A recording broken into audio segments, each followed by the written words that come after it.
بسم اللہ الرحمن الرحیم الحمد للہ وحدہ والصلاة والسلام علی من لا نبی بعد نبینا محمد وعلی آلہ وصحبہ وبارک وسلم تسلیما کثیرا قال اللہ تبارک وتعالی اعوذ باللہ من الشیطان الرجیم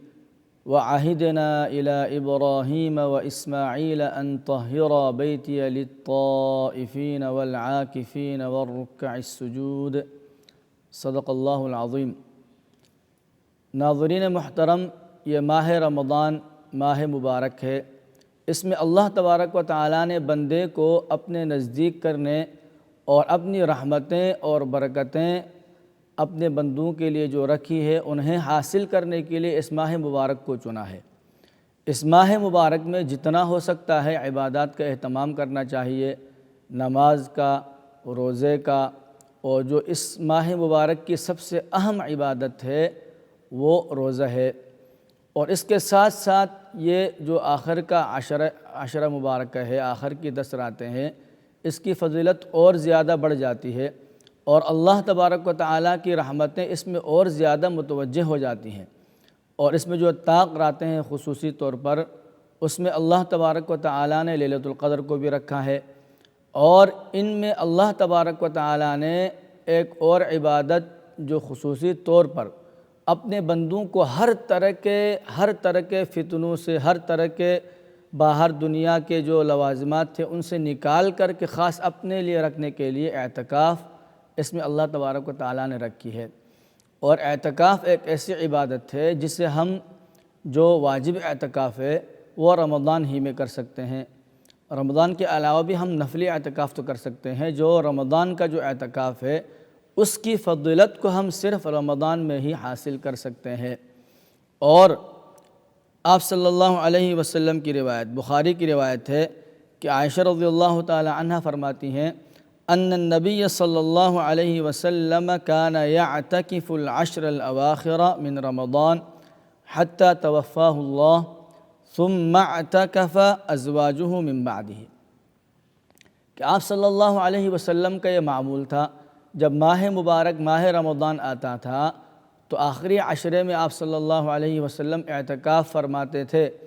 سارے کام کاج کو، ہر طرح کی مصروفیات کو ترک کر کے اللہ کے گھر میں جاتے تھے اور آخر کے 10 دن 10 راتیں اللہ تبارک و تعالیٰ کی عبادت کے لیے خاص فرماتے تھے۔ اور جب آپ صلی اللہ علیہ وسلم اس دنیا سے رحلت فرما گئے تو آپ کے بعد آپ کی ازواج مطہرات نے اس سنت کو زندہ رکھا، اور آپ کی ازواج مطہرات باقاعدگی کے ساتھ رمضان کے آخری عشرے میں اعتکاف فرماتی تھی۔ صحابہ کرام بھی اعتکاف کے اہتمام فرماتے تھے۔ اور یہ بخاری اور مسلم کی ایک اور روایت ہے، آپ صلی اللہ علیہ وسلم کے بارے میں ہے کہ اراد ان یعتکف، آپ صلی اللہ علیہ وسلم نے رمضان کریم میں اعتکاف کا ارادہ فرمایا۔ یہ اس بارے میں ہے کہ اگر کسی کا اعتکاف رمضان میں ہمیں اعتکاف کرنا چاہیے، اس کی بہت بڑی فضیلت ہے۔ اللہ تبارک و تعالیٰ کی طرف سے یہ عنایت خاص ہے کہ پہلے جو 20 دن ہے اس میں کوئی کمی رہ گئی ہے، کوئی کوتاہی رہ گئی ہے، تو آدمی ان آخر کے دنوں میں اعتکاف میں بیٹھ کر کے اس کو پورا کر سکتا ہے۔ تو جب آپ صلی اللہ علیہ وسلم نے ایک بار اعتکاف کا ارادہ فرمایا، فَلَمَّا انصَرَفَ إِلَى الْمَكَانِ الَّذِي أَرَادَ أَن يَعْتَكِفَ إِذَا أَخْبِيَ خِبَاءُ عَائِشَةَ وَخِبَاءُ حَفْصَةَ وَخِبَاءُ زَيْنَبَ فقال البر يقولون بهن ثم انصرف ثم يعتكف حتى اعتكف 10 من شوال فلم يعتكف حتى اعتكف من شوال، کہ آپ صلی اللہ علیہ وسلم اعتکاف کے لیے تشریف لائے، اس جگہ تشریف لائے جہاں آپ صلی اللہ علیہ وسلم اعتکاف فرماتے تھے، تو دیکھا کہ وہاں پر تو کچھ خیمے لگے ہیں ازواج مطہرات کا، عائشہ رضی اللہ تعالی عنہ کا خیمہ لگا ہے، حفصہ کا خیمہ ہے، اور زینب رضی اللہ تعالی عنہن کا خیمہ وہاں لگا ہوا ہے۔ تو آپ صلی اللہ علیہ وسلم نے ارشاد فرمایا، کیا آپ یہ سمجھتے ہو کہ انہوں نے کسی ثواب کے لیے یہاں خیمہ لگایا ہے؟ مطلب جب وہاں پر وہ جگہ خالی نہیں تھی تو آپ صلی اللہ علیہ وسلم نے اس وقت اعتکاف نہیں کر سکے، تو آپ نے پھر شوال کے ماہ میں اعتکاف فرمایا۔ تو ہماری بھی کوشش ہونی چاہیے کہ ہم ماہ مبارک ماہ رمضان میں ہی اعتکاف کا اہتمام فرمائیں، اور اگر کبھی کسی وجہ سے جو بھی اعذار ہیں نہیں کر سکے ہیں، کچھ بھی نہیں کر سکے ہیں، تو پھر یا تو جتنا ہو سکتا ہے اعتکاف کریں، یا پھر ماہ شوال میں اعتکاف اس کے جگہ کر سکتے ہیں۔ اور اس میں ایک اور اہم بات ہے، آپ صلی اللہ علیہ وسلم کی سنت ہے، اور یہ سنت آج کل کافی حد تک چھوٹ رہی ہے۔ وہ یہ ہے کہ جب آدمی بڑی عمر تک پہنچتا ہے اور اس کو لگتا ہے، اور انسان کو اللہ تبارک و تعالیٰ نے حس دی ہے، وہ سمجھتا ہے انسان، جب انسان کی موت قریب آنے لگتی ہے تو پتہ چل جاتا ہے، خاص طور پر جب عمر زیادہ ہوتی ہے، تو جب آدمی کو لگے کہ ابھی موت قریب آئی ہے، تو آپ صلی اللہ علیہ وسلم کی سنت ہے کہ پھر اس وقت انسان 20 دن کا اعتکاف رمضان کا کرے۔ اور اس بارے میں حدیث مبارک ہے، اور یہ حدیث بخاری کی ہے کہ آپ صلی اللہ علیہ وسلم کان یعتکف فی کل رمضان 10 ایام، آپ صلی اللہ علیہ وسلم ہر رمضان میں جو نارمل جو معمول تھا 10 دن کا اعتکاف فرماتے تھے۔ فلما کان العام الذی قبض فیہ اعتکف 20 یوما، اور جس سال آپ صلی اللہ علیہ وسلم کی وفات ہوئی، آپ صلی اللہ علیہ وسلم اس دار فانی سے دار بقا کی طرف تشریف لے گئے، اس سال آپ صلی اللہ علیہ وسلم نے 20 دن کا اعتکاف فرمایا تھا۔ تو یہ ایک سنت ہے، اور اس سنت سے ہم اکثر غافل ہوتے ہیں، تو لہذا جو بڑی عمر کے لوگ ہیں جنہیں لگتا ہے کہ اللہ تبارک و تعالی کی طرف سے حکم نزدیک آ چکا ہے، اور یہ انسان کو معلوم ہوتا ہے، اس میں کوئی گھبرانے کی بات نہیں ہے، اس میں کسی بھی طرح کی شرم اور عار کی بات نہیں ہے کہ ہم تو موت کی تمنا، ایسا نہیں ہے، بلکہ بس جب انسان کو لگے اللہ تعالیٰ سب کو صحت والی، سلامتی والی، رحمتوں برکتوں والی زندگی، لمبی عمر عطا فرمائے، لیکن سنت یہ ہے کہ آدمی اہتمام کرے، چاہے وہ 2، 3، 5، 10 رمضان تک بھی چلا جائے، کوئی بات نہیں ہے، ثواب میں اضافہ ہوتا چلا جائے گا۔ اور پھر بخاری شریف کی ایک روایت ہے کہ آپ صلی اللہ علیہ وسلم اعتکف لیلۃ فی المسجد الحرام لما نذر، عمر رضی اللہ تعالی عنہ کے بارے میں آتا ہے کہ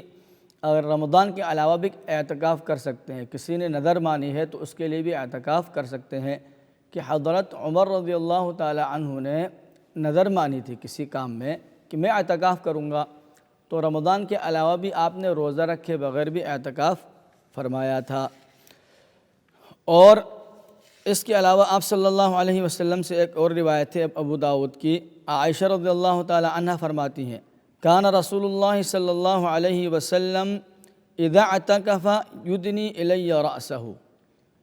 آپ صلی اللہ علیہ وسلم جب اعتکاف فرماتے تھے تو اس کے آداب کیا ہیں اعتکاف، اللہ تعالی ہم سب کو اعتکاف میں بیٹھنے کی توفیق عطا فرمائے، اور اپنی رضا کے لیے زیادہ سے زیادہ نیکیاں کمانے کی۔ تو جب اعتکاف میں ہم بیٹھ چکے ہیں تو آپ صلی اللہ علیہ وسلم کی سنتیں اس بارے میں کیا ہیں، کیسے اس وقت کو زیادہ سے زیادہ قیمتی بنانا ہے۔ تو عائشہ رضی اللہ تعالی عنہ فرماتی ہیں آپ صلی اللہ علیہ وسلم نے اعتکاف فرمایا، اور جب آپ اعتکاف میں تھے تو مسجد سے باہر نہیں نکلتے تھے، اور اس وقت مسجد نبوی بھی چھوٹی تھی، اور اس کے ساتھ جو ازواج مطہرات کے حجرات مبارکہ تھے، جو گھر تھے بنے ہوئے تھے کچے گھر، وہ بھی نزدیک تھے اور چھوٹے تھے وہ۔ تو آپ صلی اللہ علیہ وسلم یدنی الی رأسہ فارجلہ وکان لا يدخل البیت، تو آپ صلی اللہ علیہ وسلم اپنا سر مبارک مسجد سے باہر میرے حجرے کی طرف نکالتے تھے تو میں اس کو دھو لیتی تھی، اور وہ گھر میں داخل نہیں ہوتے تھے۔ تو بلا ضرورت کے کوشش ہونی چاہیے کہ زیادہ سے زیادہ مسجد میں رہیں، اور جب تک تقاضا نہ ہو، ضرورت نہ ہو، تو گھر سے مسجد سے کم نکلا جائے، الا لحاجت الانسان، ہاں کوئی ایسی حاجت ہے، ضرورت ہے کہ وہ مسجد سے نکلے بغیر پورا نہیں ہو سکتا ہے، واش روم جانا ہے، نہانا ہے، یا کوئی بھی ایسا کام ہے، تو پھر آپ اس سے نکل سکتی ہیں۔ اور دوسری بات یہ ہے کہ مردوں کے لیے اعتکاف وہ مسجد میں ہوگا، کوشش ہونی چاہیے کہ مسجد میں اعتکاف کریں، گھر میں عورتیں اعتکاف کر سکتی ہیں، لیکن مردوں کے لیے مسجد میں اعتکاف بہتر ہے۔ آپ اللہ تبارک و تعالیٰ کا ارشاد ہے وَأَنْتُمْ عَاكِفُونَ فِي الْمَسَاجِدِ، سورہ بقرہ آیت نمبر 187۔ تو اس میں ہے کہ اور آپ مسجدوں میں اعتکاف کرنے والے تھے، تو مسجد میں اعتکاف ہونا چاہیے۔ اور پھر اس میں سنت یہ ہے کہ اعتکاف کے لیے اہتمام ہونا چاہیے، ہر طرح کے کاموں سے، ادھر ادھر کے خیالات سے اپنے آپ کو بچا کر کے، اور پھر ویسے بھی آخر کی 10 راتیں ہیں، تو ان 10 راتوں میں جو افضل ترین عبادت ہے وہ تلاوت قرآن کے ساتھ تہجد ہے، قیام اللیل ہے، کہ آدمی سے جتنا ہو سکتا ہے اپنی راتوں کو اللہ تبارک و تعالیٰ کے آگے لمبی لمبی نمازیں، کوشش ہو کہ اس میں رکوع لمبا ہو۔ ویسے نارمل تو ہم جتنا سبحان ربی الاعلیٰ 3 بار 5 بار 7 بار پڑھتے ہیں، تو اس نفل نماز میں جتنا لمبا ہو سکتا ہے آدمی رکوع کرے، جتنا لمبا ہو سکتا ہے آدمی سجدہ کرے، اور اپنی تلاوت کی مقدار کو بڑھانا چاہیے، کیونکہ یہ تہجد ہے، قیام اللیل ہے، نفل نماز ہے، رمضان کا آخری عشر ہے، اللہ تبارک و تعالیٰ کے قریب ہونے کے لیے ہم عبادت کر رہے ہیں، تو لمبی لمبی نمازیں، لمبے لمبے نوافل اس میں آخری راتوں میں جاگ کر کے اپنا وقت کو قیمتی بنانا چاہیے۔ اور اس کے ساتھ ساتھ جو آخر کی 10 راتیں ہوتی ہیں، یہ اللہ تبارک و تعالیٰ نے ان راتوں کو چن لیا ہے، اور ان راتوں میں اللہ تبارک و تعالیٰ نے ایک بہت بڑی نعمت جو اس امت کے لیے رکھی ہے، وہ ہے لیلۃ القدر۔ لیلۃ القدر یہ اللہ تبارک و تعالیٰ نے اپنی طرف سے اس امت محمدیہ کے لیے گفٹ کیا ہے، یہ بہت بڑا اللہ تبارک و تعالیٰ کا انعام ہے۔ اور قرآن کریم میں اللہ تبارک و تعالیٰ فرماتے ہیں اِنَّا أَنزَلْنَاهُ فِي لَيْلَةِ الْقَدْرِ، کہ جو قرآن پاک کے اللہ تبارک و تعالیٰ نے لیلۃ القدر میں نازل فرمایا ہے۔ وَمَا أَدْرَاكَ مَا لَيْلَةُ الْقَدْرِ لَيْلَةُ الْقَدْرِ خَيْرٌ مِّنْ أَلْفِ شَهْرٍ، یہ قرآن پاک کہتا ہے کہ لیلۃ القدر جو ایک رات ہے یہ 1000 راتوں سے زیادہ افضل ہے۔ مطلب یہ ہے کہ ہم نارمل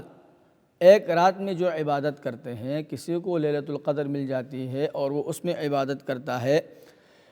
تو اس کو 1000 مقبول راتوں کی عبادت کا ثواب مل جاتا ہے۔ ایک تو یہ فضیلت اس کی ہے، اور پھر آگے فرمایا تنزل الملائکۃ والروح فیہا بإذن ربہم من کل امر، اور اس رات عبادت کا ثواب تو بڑھ جاتا ہے، اس کے ساتھ جبریل امین اپنے فرشتوں کی جماعت کے ساتھ اترتے ہیں اپنے رب کا حکم لے کر کے، اور اس رات اللہ تبارک و تعالیٰ نے جتنے پورے سال کے فیصلے ہوتے ہیں، کس کے ساتھ کیا ہونا ہے، کیا واقعات پیش ہونے ہیں، وہ سارے اللہ تبارک و تعالیٰ اپنا حکم نازل فرما دیتے ہیں۔ اور اس کے ساتھ مومنین کے لیے، مسلمانوں کے لیے بشارت ہے کہ اس میں اللہ تبارک و تعالیٰ کی طرف سے سلامتی اور امن نازل ہوتا ہے مسلمانوں کے لیے۔ سلام ہی حتی مطلع الفجر، کہ فجر کے طلوع ہونے تک، فجر تک اس میں مومنین کے لیے سلامتی اللہ تبارک و تعالیٰ کی طرف سے اترتی ہے۔ اور اس لیلۃ القدر کو تلاش کرنے کے بارے میں احادیث مبارکہ میں آیا ہے کہ آپ صلی اللہ علیہ وسلم کا ارشاد ہے، بخاری کی روایت ہے کہ فرمایا تحروا لیلۃ القدر فی الوتر من العشر الاواخر من رمضان، کہ لیلۃ القدر کو تم رمضان کریم کے جو آخری 10 راتیں ہیں اس میں سے جو طاق راتیں ہیں، 21 سے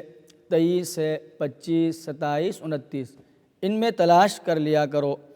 اور پھر دوسری روایت مسلم کی روایت میں ہے کہ آپ صلی اللہ علیہ وسلم نے فرمایا کہ جو آخری 7 راتیں ہیں، اگر کسی سے غفلت ہو گیا، آخری عشرہ داخل ہو گیا، 20 کا دن گزر گیا، 21 22، اس میں وہ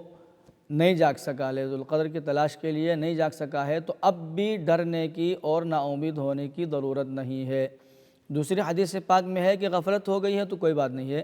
اب جو باقی کے 7 راتیں بچی ہیں ان میں تلاش کرو۔ فرمایا التمسوها فی العشر الاواخر، یعنی لیلۃ القدر فإن ضعف أحدكم أو عجز فلا يغلبن على السبع البواقی، اگر وہ غفلت میں رہا یا کسی عذر کی وجہ سے شروع سے تلاش نہیں کر سکا ہے، تو اب جو باقی کی 7 راتیں ہیں اس میں سستی نہ کرے، اس میں اللہ تبارک و تعالیٰ کے سامنے جاگتا رہے۔ 23 کی رات ہے، 25 کی ہے، 27 ہے، پھر 29 ہے، تو جتنی زیادہ ہو سکتا ہے ہمیں کوشش کرنی چاہیے لیلۃ القدر کی فضیلت کو حاصل کرنے کے لیے۔ اور پھر بخاری کی شریف ہے کہ آپ صلی اللہ علیہ وسلم نے فرمایا التمسوها فی العشر الاواخر من رمضان لیلۃ القدر فی تاسعۃ تبقى فی سابعۃ تبقى فی خامسۃ تبقى کہ 25ویں رات میں اس کو تلاش کرو اور 27ویں میں کرو اور پھر 29ویں میں۔ تو لہٰذا ہمیں اس طاق راتوں کو جاگ کر کے قرآن کی تلاوت کرتے ہوئے، نوافل پڑھتے ہوئے جتنا زیادہ ہو سکتا ہے اللہ تبارک و تعالیٰ کے قریب ہونے کی کوشش کرنی چاہیے۔ اور آپ صلی اللہ علیہ وسلم کی ایک اور روایت ہے، ابی بن کعب رضی اللہ تعالی عنہ فرماتے ہیں کہ وَوَاللَّهِ إِنِّي لَأَعْلَمُ أَيَّ لَيْلَةٍ هي ليلة التي أمرنا بها رسول الله صلى الله عليه وسلم بقيامها هي ليلة صبيحة 27۔ یہ 27ویں شب کے لیے خصوصی ایک روایت ہے۔ ابی بن کعب رضی اللہ تعالی عنہ فرماتے ہیں کہ اللہ کی قسم مجھے معلوم ہے لیلۃ القدر وہ کون سی رات ہے۔ یہ وہ رات ہے جس رات آپ صلی اللہ علیہ وسلم نے ہمیں عبادت کا حکم فرمایا تھا، اور یہ 27ویں کی شب ہے۔ اور جب ہم ان طاق راتوں میں جاگتے ہیں، اس میں ایک تو ہمیں اہتمام کرنا چاہیے تلاوت قرآن پاک کا، کیونکہ قرآن کو رمضان سے خصوصی لگاؤ ہے، خصوصی مناسبت ہے۔ قرآن پاک کو اللہ تبارک و تعالیٰ نے فرمایا کہ ایک تو قرآن یہ رمضان میں اترا ہے، پھر رمضان کے علاوہ دوسری جگہ فرمایا اِنَّا أَنزَلْنَاهُ فِي لَيْلَةِ الْقَدْرِ کہ ہم نے قرآن کو لیلۃ القدر میں اتارا ہے۔ تو لیلۃ القدر بھی رمضان میں ہے، مطلب رمضان میں ہی اتارا ہے۔ تو جتنی زیادہ ہو سکتا ہے ہم سے تلاوت کا اہتمام ہونا چاہیے۔ اور پھر جو تلاوت کے آداب ہیں کہ جتنا اچھے طریقے سے ہم ٹھیک قرآن پڑھ سکیں۔ ٹھیک قرآن پڑھنے کا مطلب یہ ہے کہ اس کے جو قواعد ہیں، عربی لہجہ ہے تو ہم قرآن کو عربی لہجے میں اس کے جو احکام ہیں، مد ہے، غنہ ہے، تجوید کے ساتھ پڑھیں۔ اور پھر زین القرآن باصواتکم کہ جتنا خوبصورت طریقے سے ہو سکتا ہے ان راتوں میں اللہ کا قرب حاصل کرنے کے لیے سمجھ کر ترجمہ اور تفسیر کو دیکھتے ہوئے قرآن پاک کو ہم پڑھنے کی کوشش کریں۔ اور اس کے ساتھ ساتھ پھر جتنا ہو سکتا ہے ہم لمبی نوافل، لمبے رکوع، لمبے سجدے اور تلاوت لمبی کر کے ہم اس میں پڑھنے کا اہتمام کریں۔ اور جب لیلۃ القدر کو ہم پا لینے کی کوشش کر رہے ہوں تو اس میں ایک مسنون دعا ہے، اس کو پڑھنے کا اہتمام کریں۔ اللہم انک عفو کریم تحب العفو فاعف عنا۔ عائشہ رضی اللہ تعالیٰ عنہ فرماتی ہیں کہ جب میں نے کہا کہ یا رسول اللہ لیلۃ القدر کو اگر ہم پائیں تو کیا دعا پڑھیں، تو آپ نے یہ دعا ارشاد فرمائی تھی۔ تو لہٰذا اللہ تبارک و تعالیٰ ہمیں ان راتوں کو غنیمت سمجھتے ہوئے لیلۃ القدر کو تلاش کرنے کی اور پھر اس میں جو مسنون اعمال ہیں ان کو اچھے طریقے سے ادا کرنے کی توفیق عطا فرمائے۔ آمین یا رب العالمین۔